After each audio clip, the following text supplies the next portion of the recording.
If you're struggling to work right now, you will likely have many thoughts and fears buzzing through your head. But no one makes good decisions when they're in a state of fear. Remember, the average case is worth about $300,000. That's a lot at stake.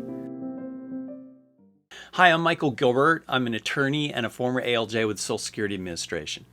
Now, to be clear, Social Security does not endorse anything I'm about to tell you. Now, this short video is part of a series for those struggling to work because of their disabilities. It's titled 10 Things You Need to Know Now. That's the series title. So if you're struggling to work and you are considering filing for SSA disability, let's take a step back and ask yourself some simple questions. Have I explored all of my alternatives to quitting my job? Will I even be eligible for Social Security disability if I quit my job? Do I even know what is required to qualify? Am I operating under any misconceptions? Should I rely upon what that C lawyer told me and quit my job? And maybe the most dangerous question of all, the free consultation. Should I run out and get one? Let me answer that last question first. Bad idea. In fact, this is myth number one, that the free consultation is really free. At this stage, please don't just run out for that free consultation without knowing what you're getting into. And by the way, secret, it's not really free. No one can charge you for a consultation, not without SSA approving it. By law, a representative cannot charge you unless SSA approves the fee. A bit misleading, isn't it? Let's set that aside for a minute. Here are a few reasons why rushing to get a representative may not be in your best interest.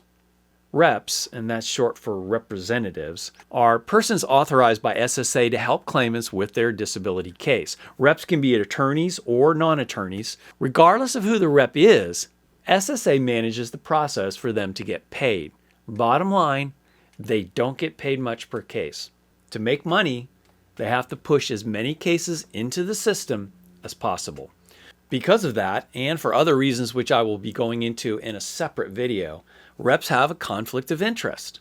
So, apply a little pressure in a case, who gets the short end of the stick? Usually the client. Individual attention, not so much.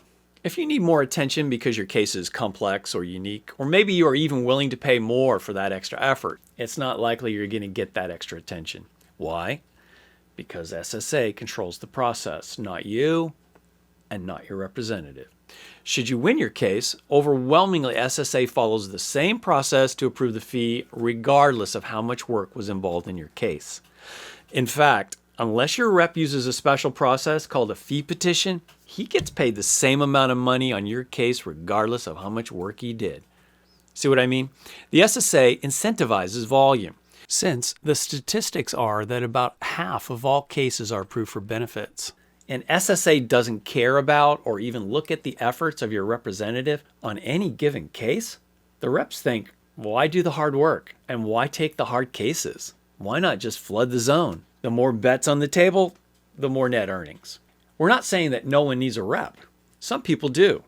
We're not even saying that a rep can't provide some benefit. Many do. There are some who will do a good job for you. Just understand that they are doing it for very little pay on any given case. Because of SSA incentives, it's a volume business. We'll be posting a video on the free consultation. If you're thinking about getting one, there are several things you will want to know before you do. So subscribe and get on our email waiting list to be notified when Why That Free Consultation May Cost You Big is available. Also, we don't post on a set schedule, so if you really want to be notified about new videos, the best way to do that is to get on our email list. We'll email you when the next video drops and give you a short summary so you can decide whether it applies to you. Let's look at another common myth. Some of you will be thinking, well, I know someone who got on benefits quickly and easily, and they aren't even close to being disabled. While that may be true, it doesn't mean that you will get your benefits either quickly or easily. It's another reason why you don't just want to be along for the ride. You need to understand the situation you're in so that you can maximize your chances for success. The final myth is that if you make a mistake in filing right now, that it's easy to fix.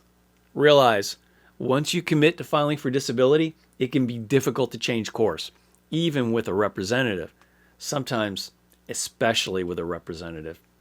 This difficulty in fixing mistakes has to do with that incentive structure I mentioned earlier, along with the fact that many people, once they file for disability, are understandably reluctant to even attempt to work for fear that doing so might jeopardize their case.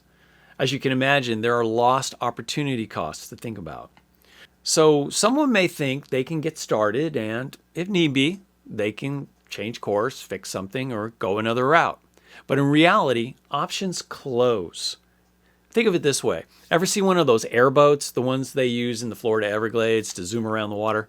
Those airboats can change direction whenever they want because of the nature of their environment. Open, flat water, and they can just cut across the seagrass. But filing for SSA disability is not like that. Instead, it's very much like going into a river ravine. The walls close in. The river narrows. Once you enter the ravine, your options are reduced. Keep following the river or go back. You need different options? That means a steep climb in whatever new direction you choose. That uphill climb is going to be arduous and often perilous. You can avoid a lot of this by getting a roadmap before you start. So don't just be along for the ride. Watch this channel and get all the insider tips which will help you keep one hand on the wheel and give you the best chance of getting a positive outcome for you and your unique situation. Exploring your options before you file for SSA disability is crucial. This process of seeking disability benefits can be arduous and emotionally exhausting. You want to be thoroughly familiar with your options before you commit. As a former judge and as a representative myself, I've known many truly disabled people who've ended up slogging through the process for years. And if there's a better solution that helps them sooner or an opportunity to accelerate their grant of benefits, they should consider it from the start. Don't forget to get on our email list to get why that free consultation may cost you big. And see you in the next video.